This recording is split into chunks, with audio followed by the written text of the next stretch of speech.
এক শিহৰণকাৰী ঘটনা সংঘটিত হৈছে ডিব্ৰুগড়ত পত্নী কন্যাই দুই সুপাৰী কিলাৰৰ সৈতে মিলি হত্যা কৰিছে স্বামীক 24 জুলাইত সংঘটিত হৈছিল হত্যাকাণ্ডৰ ঘটনাটো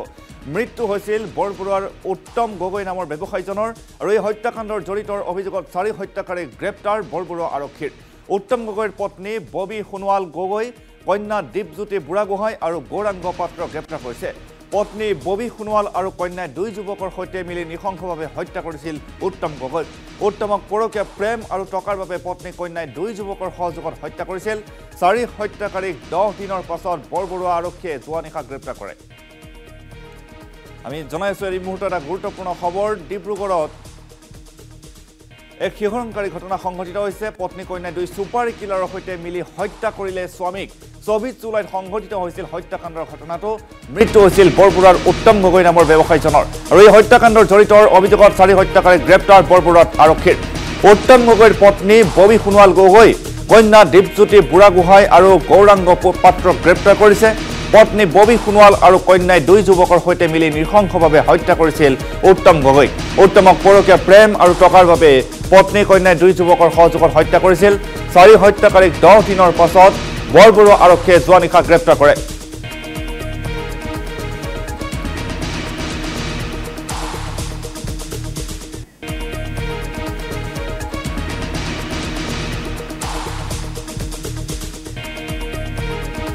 আৰু এই বিষয়ে অধিক জানিবলৈ আমি ফোন লাইনত সংযুক্ত হৈছো ডিব্ৰুগড়ৰ সিনিয়ৰ ব্ৰিফ চিফ সুৰজ দত্তৰ সৈতে সুৰজ যিহেতু 10 দিনৰ পিছত আৰক্ষীয়ে গ্ৰেপ্তাৰ কৰে অভিযুক্ত ইমান পলম কিয় হ'ল আৰু ডিব্ৰুগড়ত স্বামীক হত্যা কৰিছে সুপাৰী কিলাৰৰ জৰিয়তে এক সুনাম ৰাজা ৰঘুবংশীৰ যি কাণ্ড সেই কাণ্ডৰ পুনৰাবৃত্তি ঘটিছে অসমত সুপাৰী কিলাৰ লগাই এই হত্যাকাণ্ড সংঘটিত কৰিছে পৰকীয়া প্ৰেমৰ বাবে টকাৰ বাবে ডিব্ৰুগড়বাসীৰ বাবে এক লজ্জাৰ খবৰ আপোনাৰ পৰা সবিশেষ জানিব বিচাৰিছো যেহেতু 24 জুলাইতে নিহংস হত্যাকাণ্ডটো সংঘটিত হৈছিল নিহংস হত্যাকাণ্ড সংঘটিত হোৱাৰ পিছত আৰক্ষীয়ে তদন্ত আৰম্ভ কৰিছিল যেহেতু হত্যাকাণ্ডৰ নিশা পত্নী ৰহস্যজনকভাৱে ঘৰত উপস্থিত নাছিল কেৱল স্বামী অকলশৰে থকা অৱস্থাতে কোনো অচিনাক্ত দুৰ্বৃত্তই আহি হত্যা কৰি থৈ যোৱা বুলি বৰবৰুৱা আৰক্ষীৰ ওচৰত অভিযোগ দাখিল কৰিছিল ইয়াৰ পাছতেই বৰবৰুৱা আৰক্ষীয়ে তদন্ত আৰম্ভ কৰে আৰু তদন্ত আৰম্ভ কৰাৰ পাছত তেওঁলোকে সমগ্ৰ ঘটনা পুংখানুপুংখভাৱে তেওঁলোকে চালি জাৰি চায় আৰু অৱশেষত তেওঁলোকে সন্দেহ প্ৰকাশ কৰে যে পত্নী আৰু কন্যাৰ দ্বাৰা এই ঘটনাটো সংঘটিত হৈছে আৰু শেহতীয়াকৈ যোৱা নিশা যিহেতু 4 অভিযুক্তক গ্ৰেপ্তাৰ কৰিছে 4 অভিযুক্তক গ্ৰেপ্তাৰ কৰাৰ পাছতে সমগ্ৰ তথ্য পোহৰলৈ আহিছে যে কন্যাৰ প্ৰেমত বাধা দিয়াৰ বাবেই তেওঁ প্ৰাণ হেৰুৱাব লগা হ'ল পত্নী আৰু পত্নীৰ হাতত আৰু দুজন যুৱকক তেওঁলোকে যিহেতু ব্যৱহাৰ কৰিছিল হত্যাকাণ্ডৰ সময়ত সেই দুইজন যুৱক কন্যাৰ প্ৰেমিক আছিল নে পত্নীৰ প্ৰেমিক আছিল সেই সন্দৰ্ভত বৰ্তমানলৈকে আৰক্ষীয়ে নিশ্চিত তথ্য প্ৰকাশ কৰা নাই যদিও এটা তথ্য ইতিমধ্যে প্ৰাথমিক অনুসন্ধানত পোহৰলৈ আহিছিল যে কন্যা 9ম শ্ৰেণীত অধ্যয়নৰত কন্যাৰ প্ৰেমত বাধা দিয়াৰ বাবে উত্তম গগৈ নামৰ যুৱ ব্যৱসায়ীজনে তেওঁলোকে প্ৰাণ হেৰুৱাব লগা হয় নিশংসভাৱে হোৱা পাতিতে যোৱা 24 জুলাইত তেওঁক হত্যা কৰি থৈ যায় আৰু সেই হত্যাকাণ্ডৰ সময়ত সেই বাসগৃহত পত্নী কন্যাৰ লগতে সেই যুৱক উপস্থিত থকাৰ তথ্য ইতিমধ্যে আৰক্ষীয়ে লাভ কৰিছে নিশ্চিত কৰিছে এই 4গৰাকী ব্যক্তি সেই হত্যাকাণ্ডৰ সময়ত জঘন্য হত্যাকাণ্ডটোৰ সময়ত উপস্থিত আছিল আৰু 9ম শ্ৰেণীৰ কন্যাৰ যিহেতু প্ৰেমত বাধা প্ৰদান কৰাৰ বাবে উত্তম গগৈ মৃত্যুক সাৱটি ল'ব লগা হৈছিল আৰু এই দুজন যুৱক সেই দুজন যুৱকক ছাত্ৰ বুলি জানিব পৰা গৈছে সেই দুজন যুৱকক ব্যৱহাৰ কৰিছিল হত্যাকাণ্ডৰ সময়ত আৰু উত্তম গগৈ হত্যাৰ সময়ত তেওঁলোকৰ বাসগৃহত থকা সমগ্ৰ সোণৰ অলংকাৰ সা সামগ্ৰী লুট কৰি নিয়া বুলি যিহেতু আৰক্ষীৰ আগত প্ৰকাশ কৰিছিল যদিও যোৱা নিশা পত্নী আৰু কন্যাক গ্ৰেপ্তাৰ সময়ত সেইসমূহ সামগ্ৰী যিসমূহ সামগ্ৰী ডকাইতে অচিনাক্ত দুৰ্বৃত্তই উত্তম গগৈক হত্যা কৰি ডকাইতি কৰি লৈ যাবলৈ যিহেতু বৰবৰুৱা আৰক্ষীৰ অভিযোগ দাখিল কৰিছিল সেই সোণৰ গহনা আৰু সামগ্ৰীসমূহ তেওঁলোকৰ জিম্মাৰ পৰা আৰক্ষীয়ে জব্দ কৰিবলৈ সক্ষম হৈছে আৰু বৰ্তমান জেৰা অব্যাহত ৰাখিছে 4জনকে কিন্তু এটা তথ্য পোহৰলৈ আহিছে যে 9ম শ্ৰেণীত অধ্যয়নৰত কন্যাৰ প্ৰেমত বাধা দিবলৈ গৈ উত্তম গগৈয়ে মৃত্যুক সাৱটি ল'ব লগা হৈছে আৰু পত্নী ববি সোণোৱাল গগৈৰ কোনো পৰপুৰুষৰ সৈতে সম্পৰ্ক আছিল আৰু হত্যাৰ সময়ত ববি সোণোৱাল গগৈয়ে আৰক্ষীক প্ৰকাশ কৰিছিল যদিও মাতৃগৃহত উপস্থিত আছিল কিন্তু আৰক্ষীয়ে নিশ্চিত হৈছে যে হত্যাকাণ্ডৰ সময়ত ববি সোণোৱাল গগৈ এটা নৱম শ্ৰেণীত অধ্যয়নৰত কন্যা আৰু যি দুজন যুৱকক ইতিমধ্যে বৰগৰাকীয়ে জিম্মাত লৈছে সেই চাৰিওগৰাকী ব্যক্তি উত্তম গগৈ বাসগৃহত উপস্থিত আছিল আৰু সোণৰ গহনা অলংকাৰ লুটপাট কৰি নিয়া বুলি তেওঁলোকে এজাহাৰত উল্লেখ কৰিছিল যদিও কিন্তু আৰক্ষীয়ে যিহেতু এই চাৰি অভিযুক্তক গ্ৰেপ্তাৰ কৰাৰ সময়তে সেই অভিযুক্ত কেইজনৰ জিম্মা পাই সেই সোণৰ অলংকাৰ সামগ্ৰীসমূহ জব্দ কৰিবলৈ সক্ষম হৈছে আৰু নিশ্চিত হৈছে যে এই চাৰিগৰাকী ব্যক্তিৰ দ্বাৰা এই নিহংস হত্যাকাণ্ডৰ ঘটনাটো সংঘটিত হৈছে 24 জুলাইত উত্তম গগৈ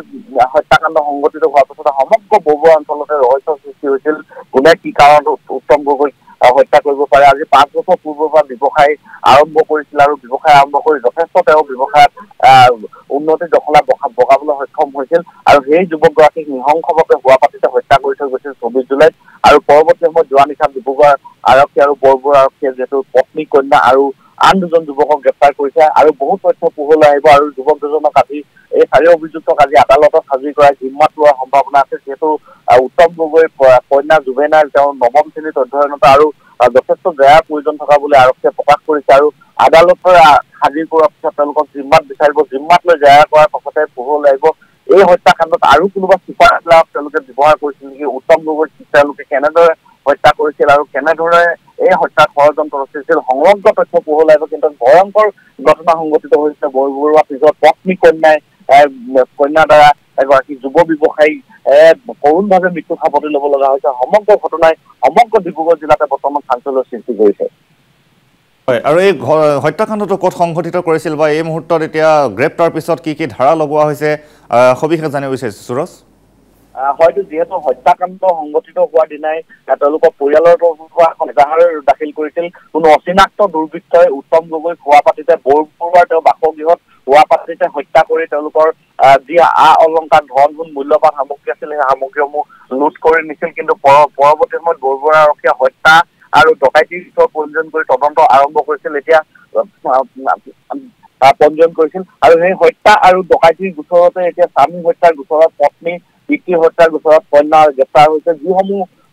পুনৰ অলংকাৰ সামগ্ৰী লুট কৰি নিয়া বুলি অভিযোগ উত্থাপন কৰিছিল এজাহাৰত তেওঁলোকে উল্লেখ কৰিছিল সেই অলংকাৰসমূহ তেওঁলোকৰ নিজৰ জিম্মাৰ পৰাই যিহেতু উদ্ধাৰ হৈছে নিজৰ বাসগৃহৰ পৰা লুটপাট কৰা সামগ্ৰী তেওঁলোকৰ জিম্মাৰ পৰাই যিহেতু উদ্ধাৰ হৈছে আৰক্ষী আৰু কি কি ধাৰা সন্নিৱিষ্ট কৰা হ'ব পৰৱৰ্তী সময়ত পোহৰলৈ আহিব ডিব্ৰুগড় আৰক্ষীয়ে হয়তো এই ঘটনা সন্দৰ্ভত তেওঁলোকে বক্তব্য প্ৰদান কৰিব পৰৱৰ্তী সময়ত পোহৰলৈ আহিব আৰু কি কি ধাৰা সন্নিৱিষ্ট কৰা হ'ব যিহেতু এক গভীৰ ষড়যন্ত্ৰ এই উত্তম গগৈক হত্যা কৰা হৈছে আৰু পৰিকল্পিতভাৱে যিহেতু হত্যাকাণ্ডটো সংঘটিত কৰা হৈছে হত্যাকাণ্ড সংঘটিত কৰাৰ দিনা উত্তম গগৈৰ পত্নী ববি সোণোৱাল গগৈ তেওঁ কাষতে থকা দুলীয়া কাষতে থকা নিজৰ পিতৃগৃহত থকা বুলি প্ৰকাশ কৰা হৈছিল কন্যাও ৰহস্যজনকভাৱে বাসগৃহত উপস্থিত আছিল আৰু এই দুইজন যুৱক জামিয়া পাটৰ গাঁও এই দুই যুৱক ছাত্ৰ তেওঁলোক কেনেদৰে হত্যাকাণ্ডত জড়িত হৈ পৰিছিল আৰু হত্যাৰ সময়ত কেনেদৰে তেওঁলোকে উপস্থিত আছিল পৰিয়ালক কি ভাষ্য প্ৰদান কৰি তেওঁলোকে মাজনিশা বাসগৃহৰ পৰা ওলাইছিল সমগ্ৰ ঘটনা পাছত পোহৰলৈ আহিব কেনেদৰে এই দুই যুৱকক এই হত্যাকাণ্ডৰ সৈতে মাতৃক কন্যাই জড়িত কৰোৱাইছিল সমগ্ৰ তথ্য আৰক্ষী তদন্ত পোহৰলৈ আহিব কিন্তু এক জঘন্য ঘটনা সংঘটিত হৈছে বৰবৰুৱাত এগৰাকী যুৱ ব্যৱসায়ীয়ে নিজৰ পত্নী আৰু কন্যাৰ হাতত প্ৰাণ হেৰুৱাব লগা ঘটনাই যথেষ্ট চাঞ্চল্য সৃষ্টি কৰিছে আৰু তদন্তৰ প্ৰয়োজন আছে কোনোবা ভেৰনীয়া আৰু কোনোবা ভাড়াতীয়া গুণ্ডাক তেওঁলোকে ব্যৱহাৰ কৰিছিল নেকি চুপাৰী কিলাৰ ব্যৱহাৰ কৰিছিল নেকি এই তথ্য পোহৰলৈ অহাৰ বাবে অধিক ন্যায়ৰ প্ৰয়োজন আছে চাৰিও অভিযুক্তক আজি আদালতত হাজিৰ কৰি বৰবৰুৱাকে জিম্মাত লোৱাৰ সম্ভাৱনা আছে আৰু অধিক ন্যায়ৰ পাছতে প্ৰকৃত তথ্য পোহৰলৈ আহিব চুপাৰী কিলাৰৰ জৰিয়তে তেওঁলোকে উত্তম গগৈ হত্যা কৰিছিল নে এই চাৰিও অভিযুক্তই মিলি উত্তম গগৈ হত্যা কৰিছিল পৰৱৰ্তী সময়ত পোহৰলৈ আহিব কিন্তু হত্যাকাণ্ডৰ সৈতে এই চাৰি অভিযুক্ত জড়িত থকা তথ্য ইতিমধ্যে ফাদিল হৈছে যিহেতু তেওঁলোকৰ জিম্মাৰ পৰা ববি গগৈ সোণোৱালে এজাহাৰ দাখিল কৰা অনুসৰি উত্তম গগৈক হত্যা কৰি তেওঁ অলংকাৰ লুট কৰি নিয়া বুলি যি তেওঁলোক অভিযোগ দাখিল কৰিছিল অভিযোগত দাখিল কৰা সেই অলংকাৰ তেওঁলোকৰ জিম্মাৰ পৰা উদ্ধাৰ হোৱাৰ পিছত নিশ্চিত হৈছে যে